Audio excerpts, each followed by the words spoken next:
नमस्कार, मैं हूं दिलीप सिन्हा और आप देख रहे हैं फोर्थ पिलर न्यूज। प्रस्तुत है वरिष्ठ पत्रकार अनिल सैनी की अल्पसंख्यक छात्रवृत्ति पर रिपोर्ट। समाज कल्याण, अल्पसंख्यक और पिछड़ा वर्ग कल्याण की छात्रवृत्ति योजनाओं में एकरूपता लाने का किया जाएगा प्रयास। इसके लिए 4 सदस्यीय टीम गठित की गई है। पिछड़े वर्ग के छात्र छात्राओं को पारदर्शी और समयबद्ध योजनाओं से लाभान्वित करने का भी होगा प्रयास। पूर्वोत्तम व दशमोत्तर छात्रवृत्ति और शुल्क प्रतिपूर्ति 2 अक्टूबर से दी जाएगी। अभी तक दिसंबर से वितरित होती थी छात्रवृत्ति। मुख्यमंत्री योगी आदित्यनाथ के निर्देश पर अल्पसंख्यक कल्याण मंत्री ओम प्रकाश राजभर, समाज कल्याण राज्य मंत्री असीम अरुण, पिछड़ा वर्ग कल्याण राज्य मंत्री नरेंद्र कश्यप तथा अल्पसंख्यक कल्याण राज्य मंत्री दानिश आजाद अंसारी ने विभागीय अधिकारियों के साथ बैठक के बाद यह जानकारी दी। क्या बैठक थी, क्या निर्णय लिया गया मंत्री? आज की बैठक समाज कल्याण, पिछड़ा वर्ग कल्याण और अल्पसंख्यक समाज के चारों मंत्री सभी अधिकारियों ने की है। और ख़ास तौर से बैठक में बहुत बड़ा फैसला आज ये लिया गया कि हम उत्तर प्रदेश में पूर्व दशम के छात्रों, जिसमें कक्षा 9, 10, 11, 12 को हम 2 अक्टूबर को छात्रवृत्ति माननीय मुख्यमंत्री जी के निर्देश पर जारी करने वाले हैं। यानी जो छात्रवृत्ति पहले दिसंबर, जनवरी, मार्च तक बढ़ती थी, वो छात्रवृत्ति और शुल्क प्रतिपूर्ति हम 2 अक्टूबर से शुरू करेंगे, ताकि इस अपेक्षित श्रेणी के लोग उस छात्रवृत्ति का लाभ ले सके। पहला फैसला।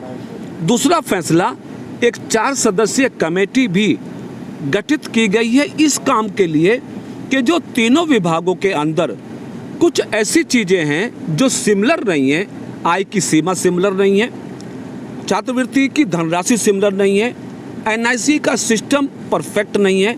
उन सब चीज़ों पर कमेटी विचार करके छात्रवृत्ति और समाज कल्याण की योजनाओं को कैसे हम लाभार्थी तक पारदर्शी और तात्कालिक बना सकें, उसका भी फैसला आज की बैठक में लिया गया। तो खास तौर से उत्तर प्रदेश के बड़े समूह को छात्रवृत्ति, शुल्क प्रतिपूर्ति समय से मिले, सबकी यूनिफॉर्म पॉलिसी हो और बच्चे लाभान्वित होकर अपनी शिक्षा के स्तर को बढ़ा सकें, उस पर वृहद निर्णय आज लिया गया। कांग्रेस और सपा एक बड़ा आरोप लगा रही है, कह रही है कि जो स्कूल है उसको मर्ज कर दिया गया है, बच्चों को जो है शिक्षा से वंचित किया जा रहा है और जो लोग उसमें थे, जो कि स्कूल बंद किया गया है, उनके रोजगार छीन लिए गए हैं। कांग्रेस और समाजवादी पार्टी का आरोप असत्य है, भ्रामक है। शायद उन्होंने सरकार के मंशा को समझा नहीं है। सरकार का मंशा ये है कि सपोज किसी गांव में 3 प्राथमिक विद्यालय हैं, एक विद्यालय में 50 बच्चे हैं, दूसरे में 40 बच्चे, एक में 150 बच्चे हैं। अब तीनों विद्यालयों में टीचर्स भी एंगेज हैं, 4th क्लास एम्प्लॉयज एंगेज हैं, सारा सिस्टम एंगेज हैं। तो सरकार की सोच ये थी कि जहाँ पर कम बच्चे हैं उनको अधिक बच्चे वाले स्कूल में अगर हम ले जाते हैं तो टीचर्स की संख्या बढ़ जाएगी, बच्चों की संख्या बढ़ जाएगी और प्रदेश सरकार के संसाधन भी बच जाएंगे। तो शिक्षा की गुणवत्ता को बेहतर करने के लिए, शिक्षकों का ठीक प्रयोग करने के लिए, बच्चों को सामूहिक रूप से बेहतर शिक्षा देने का प्रयास यूपी की सरकार कर रही है। इसमें भी कांग्रेस और अखिलेश जी सियासत करने की बात सोचते हैं। तो मेरे ख्याल से प्रदेश की जनता समझती है कि कांग्रेस और समाजवादी पार्टी सत्ता के लिए छटपटाहट में है।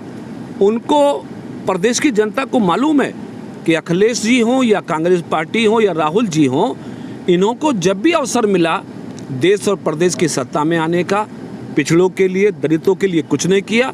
जब ये सत्ता से बाहर होते हैं तो भ्रामक स्थिति पैदा करने के लिए योगी मोदी की सरकार पर आरोप लगाते हैं, लेकिन देश प्रदेश की जनता उनको जवाब देने के लिए तैयार बैठी है। Thank you.